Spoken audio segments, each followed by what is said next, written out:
excuse me, on the left over here, we have individuals who are religious fundamentalists, religious fanatics, and this is the expression, RT-PCR, real-time PCR expression of the VMAT2 gene. Over here, we have individuals. So let me complete. So over here, we have individuals who are not particularly fundamentalist, not particularly religious, and you can see there's a much reduced expression of this particular gene, the VMAT2 gene. Another evidence that supports our hypothesis for the development of this approach. What you see here is by spreading this virus, we're going to eliminate individuals from donning on a bomb vest and going into a market and blowing up the market. So our hypothesis is that these are fanatical people, that they have overexpression of the VMAT2 gene, and that by vaccinating them against this, we'll eliminate this behavior. So we have some very, very remarkable data in this next slide. Here we have two brain scans. These are fMRIs. These are two different individuals with different levels of expression of VMAT2. On top is an individual who's a religious fanatic, an individual, and we've repeated this numerous times, that has high levels of VMAT2.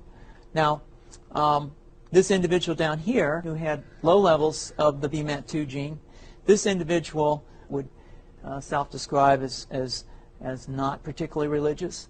In each case, these individuals were read a religious text.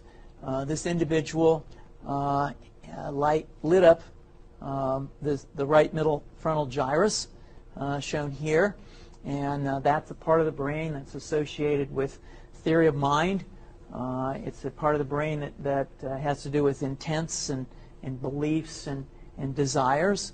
In marked contrast, here's an individual who would not particularly self-describe as religious, and when they're read a religious text, what you see is that this part of the brain called the anterior insula lights up. This is a part of the brain that's associated with disgust or displeasure on hearing something.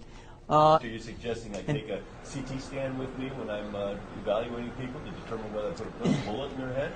So the data that I'm presenting here supports the concept that we're proposing, and I think that we would not propose to do CT scans or fMRIs on individuals out in the hinterlands of Afghanistan. The virus would immunize against this VMAT2 gene, and that would have the effect that you see here, which is it's essentially to turn a fanatic into a normal person. And we think that will have major effects in the Middle East. How would you suggest that this is going to be dispersed with aerosol? Well, so the present plan and the tests that we've done so far have used respiratory viruses, such as flu or rhinoviruses, and we believe that that's a satisfactory way to get the exposure of the largest part of the population. Most of us, of course, have been exposed to both of those viruses, and we're quite confident that this will be a very successful approach. This is fascinating. What's the name of this proposal? Yeah, so the name of this project is FunVax, which is the vaccine for religious fundamentalism. And you have a proposal already? The proposal has just been submitted, and I think that the data that I have shown you today would support the development of this project, and we think it has great promise.